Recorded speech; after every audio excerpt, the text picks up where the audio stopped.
I'm not that upset about the L the Avs took here, but I am concerned about the injuries piling up. Avs lose to the Vancouver Canucks 4-3. Arturi Lehkonen! Colorado has won the Stanley Cup!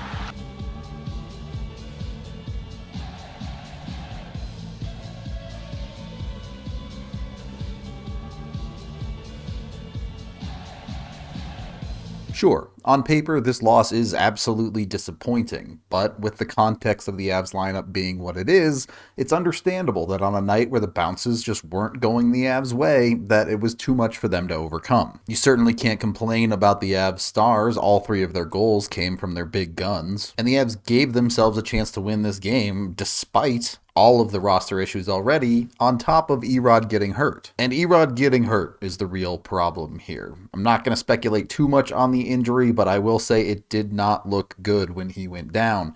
And if they miss him for a significant amount of time, it puts the Avs at a point where they are now down 5 forwards, and 3 of them play in the Avs' top 6. The Avs have shown they're still capable of winning games, but again, when luck doesn't go their way, last year's healthy team could certainly overcome that. This year's current team, I'm not convinced can. 20 seconds in, the Avs give up the first goal of the game with a whoops. What should be a routine play of a puck that is about to get dumped deep into the zone and rimmed around, Taves just goes back, collects, the Avs are out of their zone. Happens all the time. But this puck comes off the boards, takes a funny hop right through Taves' stick, and the Avs kind of panic in the aftermath, with them all expecting Taves to have collected the puck.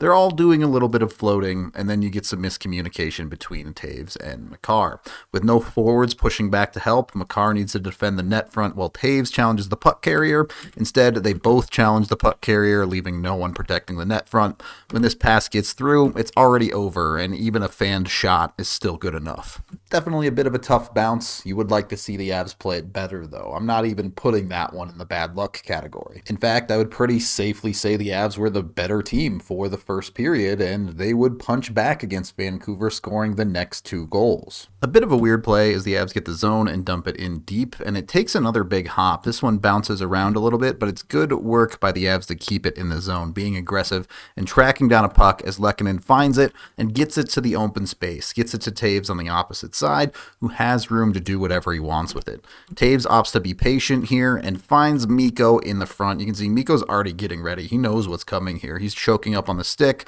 Taves, yeah, he's good. He finds him, and Mikko's able to bank it in.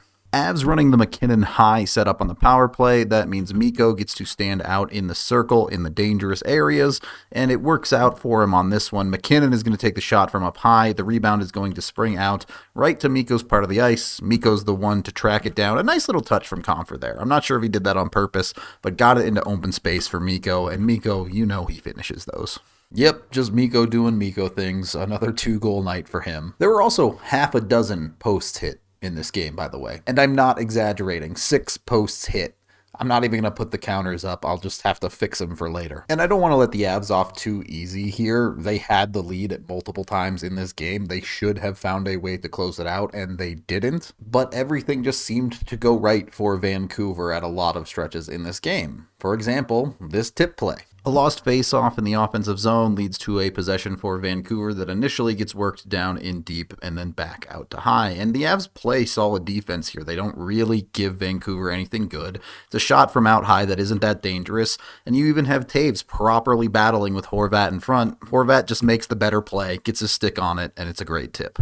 As far as possession is concerned, the Avs really did play a good game throughout this, and they did what they do best. They won the special teams battle. The Canucks went 0 for 5 on the power play compared to the Avs 2 for 6. Their second power play goal giving them the lead back in the second period. So at this point in the game, the Avs have tried the McKinnon one-timer from this area about 6 too many times, and finally they swap him and Makar to get the setup, and Makar, first of all, rings a post and should have scored on that one, but then they just reset and do it again, and this time it's the 1T for Makar, and he makes it count.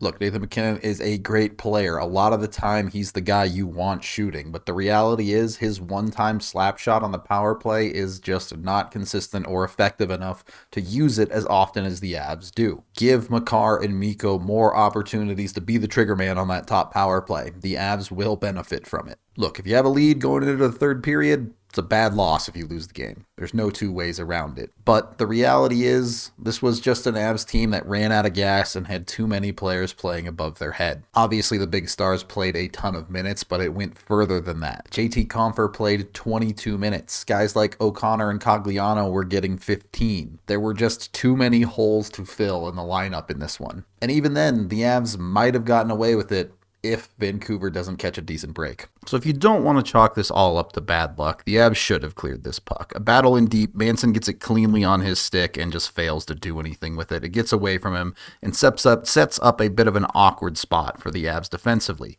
Even so, Logan O'Connor recognizes the play, gets his stick in a lane, and breaks up what could have been a dangerous play. Unfortunately, the puck ricochets directly on net from LOC, and there's no one to cover Dries in front, who easily flips it in. I don't know what O'Connor does better on that play. He made a good play to break up a pass, and the puck just went to the one spot on the ice you wanted it not to go to. I swear, you'd think the NHL was cursed with how these ex-players always seem to get stuff like that happening for them.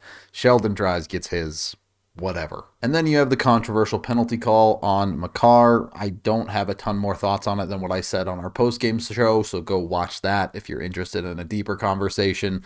What I will say is I've seen it called before this year, and I still think it's dumb. That creates a 4-on-4 situation and ultimately the game-winning goal. This should be a nothing play. Vancouver wins a race to keep the puck in the offensive zone, but the Avs are still back easily. Now, you do catch LOC drifting a bit too much here.